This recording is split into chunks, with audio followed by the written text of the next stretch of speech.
പൊളിഞ്ഞിട്ട് guys. Unbox ചെയ്യാൻ കത്തിയെന്നെ വേണം തോന്നുന്നു ഗൈസ്. അൺബോക്സ് ചെയ്യാന് ആദ്യമായിട്ട് ചാനൽ കാണുന്നവര് ലൈക്ക് ചെയ്യും, ഷെയർ ചെയ്യും, സബ്സ്ക്രൈബ് ചെയ്യും. അടുത്തുള്ള ബെൽ ബട്ടൺ ഒന്ന് പ്രസ് ചെയ്ത് വെക്കും ഗൈസ്. ഇത് പൊളിക്കാൻ പാട് ഗൈസ്. നമ്മളെ മുഹമ്മദ് പാട്ട് പെട്ടോണ്ട് പാട് പെട്ടോണ്ട് ഗൈസ് കത്തിയെന്നെ വേണം തോന്നുന്നു ഗൈസ്. ഗൈസ് അപ്പൊ നമ്മളെ ക്യാമറമാൻ ഇരിക്കുന്നുണ്ട്. എങ്ങനെയെല്ലാം എടുക്കാൻ നോക്കുന്നുണ്ട്, പക്ഷെ എടുക്കാൻ കഴിയുന്നില്ല. ഇല്ല ഗൈസ്, ഫ്ലോപ്പായി. പകുതി മുക്കാലായി ഗൈസ്. ഇത് പൊട്ടി ഗൈസ്, പൊട്ടി പൊട്ടി ഗൈസ്.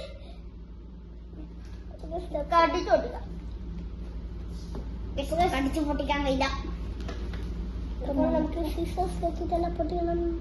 അയ്യോ, അപ്പൊ ഗൈസ് ഇത് കത്തി വേണം തോന്നുന്നു. ഗൈസ് അപ്പൊ ഇനി കത്തി തന്നെ വേണം തോന്നുന്നു. അപ്പൊ ഗൈസ് മുകളിലത്തെ ഭാഗം നമ്മൾ പൊട്ടിക്കുന്നുണ്ട്. പൊട്ടിച്ചു ഗൈസ്. ഇത് പൊട്ടുന്നില്ല. ആ, കിട്ടി ഗൈസ്, കിട്ടി കിട്ടി കിട്ടി ഗൈസ്. അയ്യോ, ഇതും ചെറിയൊരു ഭാഗ്യമാവുന്നില്ല ഗൈസ്. നമ്മൾ ഫുൾ ഫ്ലോപ്പ് ആയിക്കൊണ്ടിരിക്കുന്നത്. അപ്പൊ ഗൈസ് റെഡിയാണ് തോന്നുന്നു. Yes guys, yes guys ready ആയിട്ടുണ്ട്. റെഡി ആയിട്ടുണ്ട് ഗൈസ്. അയ്യോ അയ്യോ ഫ്ലോപ്പായി. യെസ് ഗൈസ്, റെഡി ആയി ഗൈസ്. യെസ്, ഫൈനലി നമ്മൾ ഓർക്കുന്നു. ഈ പാക്കറ്റിൽ രണ്ടെണ്ണം നമ്മളുണ്ട് ഗൈസ്. അപ്പൊ ഒന്ന് അനക്കൊന്ന് അനക്കൊന്ന് ഗൈസ്. ഗൈസ് പൊട്ടിയത്